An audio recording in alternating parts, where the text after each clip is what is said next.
जो वैक्सीन वगैरह अवेलेबल हैं या नहीं है? देखिए जी, ये जो सख्त गजीदगी के वाकयात है ना, जिसे कुत्ते के काटने के वाकयात कहते हैं, ये तो साल भर रहते हैं। अच्छा, मैं आपको यहाँ पे ये बताऊं कि ये वाकयात बढ़ते कब हैं? वाकयात बढ़ते हमारे उस वक्त हैं जब हमारे केएमसी की जानिब से थोड़ी सी सुस्त रवि का यानी कि सिलसिला शुरू हो जाता है, क्योंकि ये केएमसी के काम है कि हमारा कुत्तों को फौरी तौर पे उनको पकड़ना या उनको मारना या उनको यानी कि शहर से खत्म करना। तो जब इनकी तरफ से सुस्ती होती है तो कुत्ते जो है वो बढ़ जाते हैं, क्योंकि एक जो कुत्ता है ना तकरीबन एक टाइम पे 5 से 6 बच्चे पैदा करता है। तो वो फिर जब आवारा कुत्ते जब इस तरीके से आगे से बढ़ जाते हैं और उनको गवर्नमेंट की तरफ से देखा नहीं जा सकता, तो फिर ये आवारा कुत्ते जो बढ़ के आगे जाके लोगों को काटना शुरू कर देते हैं। या कोई ऐसे वाकयात होते हैं जो बढ़ते जाते हैं। यकीनन सिविल अस्पताल में जैसे 1500 आपने बताया कि यौमिया, और जिना अस्पताल में तकरीबन 2000 के करीब है। इसी तरीके से अब्बासी अस्पताल की बात कर लीजिए तो बहुत वैक्सीन होती नहीं, लेकिन वो आगे फॉरवर्ड करते हैं जिना या सिविल या फिर इंडस हॉस्पिटल। अच्छा, अभी जो गवर्नमेंट ने खासतौर से केएमसी की जो हॉस्पिटल है छोटे छोटे, यहाँ पे भी इन्होंने सिलसिला शुरू कर दिया है। जैसे वाटर पंप पे भी एक छोटे से डिस्पेंसरी में लगाने लग गए, ताकि लोगों को इजी फौरी तौर पे जो जिना हॉस्पिटल ना भागे या ना भागे सिविल हॉस्पिटल ना भागना पड़े। क्योंकि जैसे ही कुत्ता काटता है ना, तो उसको फौरी तौर पे लेके साबुन से धोने के बाद उसको फौरी तौर पे इसकी वैक्सीनेशन करवानी पड़ती है। अच्छा, पहले तो सिलसिला ये था कि 14 टीके लगाते थे, अब एक माह में सिर्फ 5 टीके। जी, मैं इसी सवाल पे आना चाह रही थी कि जो ये सुनते थे हम कि पेट में 14 इंजेक्शन लगेंगे, तो क्या अब भी वही है या उसका कोई सब्स्टिट्यूट निकाल लिया गया है? नहीं, अब तो तकरीबन थोड़ा जदीद दौर आ गया। मैं वही बता रहा हूँ कि अब पहले 14 का एक नाम सुन के बंदा परेशान हो जाता था, लेकिन अब एक महीने के अंदर अंदर 5 इंजेक्शन लगाने पड़ते हैं जो कंप्लीट हो जाते हैं। ओके। तो ये एक लेटेस्ट जदीद तरीका है। वैसे तो इंटरनेशनल लेवल पे देखा जाए तो सिर्फ एक ही वैक्सीन लगती है, लेकिन यहाँ पे अभी तक हमारे थोड़ा सा लेट है, तो जिसकी वजह से 5 इंजेक्शन तक महदूद हो गए हैं अब।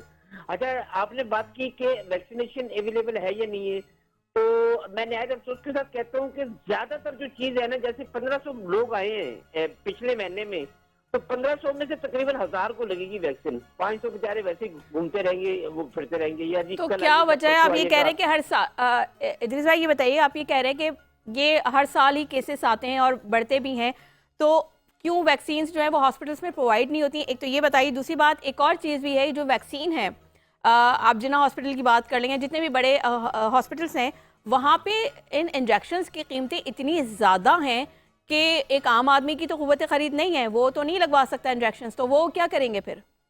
देखिए जी, सिविल अस्पताल और जिना हॉस्पिटल में फ्री लगती है, इसी तरीके से इंडस हॉस्पिटल में भी फ्री लगती है। सर, जिना अस्पताल में अगर फ्री लगती है तो मेरी एक फैमिली का केस है, मैं फिर आपसे सवाल कर लेती हूँ। सर, एक बच्चे को काटा था तो वहाँ लेके गए तो उन्होंने बहुत ही एक्सपेंसिव बताया, तो वहाँ से लेके चले गए उस बच्चे को। फिर मुझे नहीं पता, क्योंकि मेरे भांजे के साथ हुआ था, तो मेरे बहनों ही फिर उसको किसी दूसरे हॉस्पिटल लेके गए। आप तो मुझे ये बता रहे हैं वहाँ फ्री लगते हैं इंजेक्शन। ऐसा होता है कि वैक्सीनेशन आ गई तो वहां से वैक्सीनेशन चोरी कर ली जाती है। अब वो आया कि स्टाफ चोरी कर रहा होता है, या कौन चोरी करता है? जो मिसाल के तौर पे 100 वैक्सीनेशन भेजी है ना, तो आधी से ज्यादा तो वैसे चोरी हो जाती है। वो बाहर के मेडिकल स्टोरों में बहुत ज्यादा कॉस्टली मिल रही होती है। बिल्कुल। जबकि हुकूमत के जो फंड की तरफ से जो एक रजिस्टर्ड जो मेंटेन कर रहे होते हैं कि जिसमें जी इतनी फ्री आई है, लेकिन लगे जब लगती है लोगों को तो वो तकरीबन 50% में नहीं लग रही होती। अब बाहर से अगर खरीदे किसी प्राइवेट हॉस्पिटल में जाए तो लाखों रुपए में काम आ जाता है कि भाई इतना पैसा लग गया। लेकिन वहां पे गवर्नमेंट ने एक सहूलत दी हुई है कि फ्री लगने की, लेकिन वहां से ये चीजें चोरी हो जाती है, जिसको महकमे हेल्थ को बहुत ज्यादा सोचना चाहिए। और ये वाकयात आज से नहीं हो रहे, पिछले 20-25 साल से देखा जाए तो यही होता है कि 100 वैक्सीन आई थी तो 50 का गायब हो गई, 20 का गायब हो गई, 10 का गायब हो गई। हर बार ये हिसाब किताब करने पड़ जाते हैं और ढूंढने लग जाते हैं कि कौन चोर है, कौन ये है। बिल्कुल बिल्कुल इदरीस भाई बिल्कुल बजा फरमा रहे हैं। और अफसोस ही सी बात है कि 20-25 साल से ये चोरियां होती जा रही है, लेकिन उसकी कोई रोकथाम के लिए या उसकी कोई मॉनिटरिंग नहीं करता। अच्छा, ये बताइएगा, ये जो आप कैसे देख रहे हैं कि जो इस तरह के जो केसेस हैं, तो क्या ये जो कुत्तों का काटने का जो अमल है, क्या उनका लोगों का रेकलेस बिहेवियर है या क्या वजूहत हैं? और वो कौन से ऐसे एरियाज हैं जो ज़्यादा अफेक्टेड हैं? कौन से ऐसे आप बता सकते हैं कि किन इलाकों में ज़्यादा ये केसेस रिपोर्ट किए गए हैं? देखिए जी, जो कच्ची आबादी है ना, ज्यादातर जैसे बीमार की तरफ देखा जाए तो एहसनाबाद में फकीरिया कॉलोनी है, फकीरा गोट, या जो गोट टाइप की जो चीजें होती है, लेकिन जो सोसाइटी जो आबादियां बनी हुई है जो कच्ची आबादियां कहलाती हैं। असल में वहाँ पे एक तो सेवरेज का सिस्टम खराब होता है, जिसकी वजह से वहाँ पे जो ये कुत्ते की तादाद जो है ना वो बहुत ज्यादा होती है।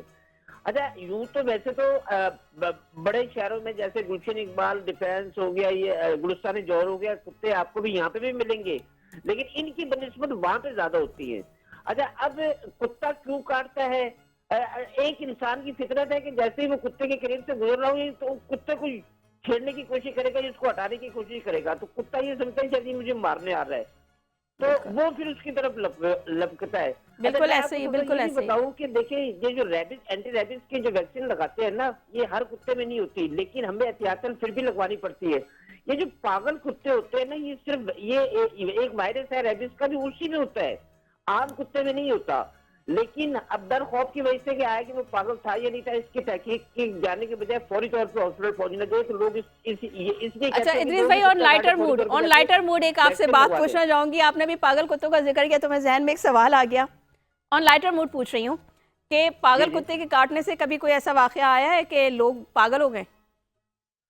लेकिन जी पागल नहीं होते, पागल भी होते हैं, और मैंने तो कई लोगों को एक दिन में इंतकाल होते हुए देखा है। अच्छा, सुबह कुत्ते ने काटा, वो दोपहर तक उनकी पोजीशन बहुत ज्यादा सीवियर हुई, उसको वैक्सीनेशन नहीं लग पाई, तो अगर लगे भी तो उस वक्त तक लगी जब वायरस पूरे बॉडी में फैल गया था, और शाम तक वो इंतकाल कर गया। ऐसे केस भी देखिए। जिना हॉस्पिटल की जो आप बात करें, जिना हॉस्पिटल में अभी तकरीबन पिछले साल की जो हमारे जो साल गुजरा है, इस साल में एक नौजवान लड़के के साथ इसी तरीके से वाकया पेश आया, तो ऐसा भी है। तो ये बात तो हकीकत है, क्योंकि वायरस तो अपना काम करता है, लेकिन देखना ये पड़ता है कि वो आया कि कुत्ता पागल था या नहीं था। ठीक तो है। आम कुत्ते भी तो जो होते हैं ना, मैं बता रहा हूँ ना, खासतौर पे बच्चे जो हमारे कुत्ते को देख के पत्थर मार रहे होंगे। बिल्कुल जी, मैंने भी यही नोटिस की थी कि वो बच्चे जो पत्थर मार रहे होते हैं उसको अवॉइड करना चाहिए कि इस तरीके से वो ना करें। जी ठीक है। तो इसकी रोकथाम के लिए गवर्नमेंट क्या प्लान कर रही है, गवर्नमेंट क्या स्ट्रेटजीज अपनाई हुई है? और मैं बताऊं कि ये आता है मेयर कराची के अंडर में, यानी कि केएमसी का जो अदारा है, या फिर मेयर कराची तो हाथ उठा लेते हैं हर बात से कि मेरी जिम्मेदारी नहीं है। अरे यही तो मसला है ना कि अपनी जिम्मेदारियों से फिर जाते हैं। डीएमसी और केएमसी के अंडर में ये चीजें आती है कि हमारा कुत्तों को पकड़ना और इनको इलाके से गायब करना। अच्छा, हमने पकड़ते हुए देखा भी, ऐसा नहीं कि नहीं।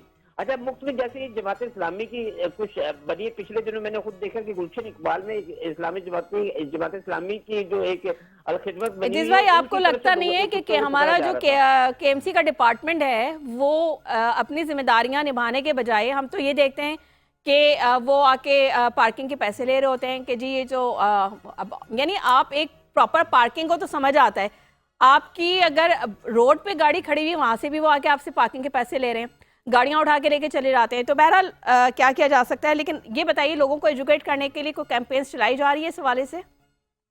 देखिए जी, किताबों तक तो महदूद है, यानी कि जो मंशूर होता है ना उन तक तो महदूद होता है, और वहां तक होता है कि जी कुत्ते भाई जो सख्त गजीदगी के वाक़यात की कमी के लिए हम ये कर रहे हैं, वो कर रहे हैं, ये कर रहे हैं, लेकिन देखने में बहुत ज्यादा कम होते हैं। तो ये एक अलमिया ही है कि जो आगे से अपनी जिम्मेदारी निभाने के बजाय आगे से कमेंट पास करेंगे जी हमारी जिम्मेदारी नहीं है, तो फिर किसकी जिम्मेदारी है? सिंध गवर्नमेंट की जिम्मेदारी है। सिंध गवर्नमेंट ने आगे डिवाइड की हुई है, मेयर ने आगे डीएमसी वालों को डिवाइड की हुई है। तो साल में एक दो बार तो काम करते हुए नजर आते हैं, लेकिन एक दो बार काम करते हुए नजर नहीं आ रहे होते।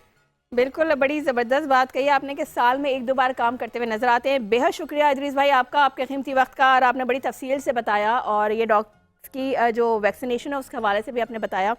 तो नाज़रीन, ये था आज का हमारा शो। उम्मीद करते हैं कि आपको पसंद आया होगा। कल फिर आपकी खिदमत में हाजिर होंगे कुछ नई स्टोरीज, कुछ नई खबरों के साथ।